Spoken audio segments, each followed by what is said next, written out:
We're going to begin in Spain, where authorities say 51 people have died and dozens are unaccounted for in flash floods in the region around Valencia. Well, they say the dead include 4 children. Rescue efforts have continued through the night, the military saying that it had helped evacuate 4 communities in and around the city of Valencia.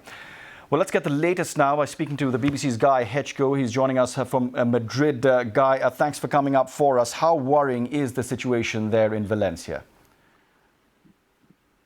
Well, it's extremely worrying. You mentioned that death toll there of at least 51 people dead, that number that we've been given by the Spanish Interior Ministry. But the concern is that that death toll could rise even further, and that's because there are still people missing in the Valencia region and elsewhere, the surrounding regions, which have also been heavily affected by this flooding. The rescue attempts and search for missing people still go on. A lot of people spent the night on the roofs of their houses or other buildings and petrol stations, for example, as they waited for the floodwaters to subside and waited for rescuers to reach them. Other people took refuge in their cars and other vehicles. But we have seen some devastating images of cars just being pushed along the streets of towns across Valencia by the floodwater. And there's been tremendous disruption to transport links as well, both air travel and rail links. And also a lot of roads are still closed, particularly across the Valencia region. We're playing out those dramatic pictures as well coming out of Valencia, and as you mentioned, many of those stranded in trucks and cars, spending the night at their rooftops or bridges waiting to be rescued. What challenges at the moment, Guy, are authorities telling you they have in front of them when they're trying to reach some of those affected areas?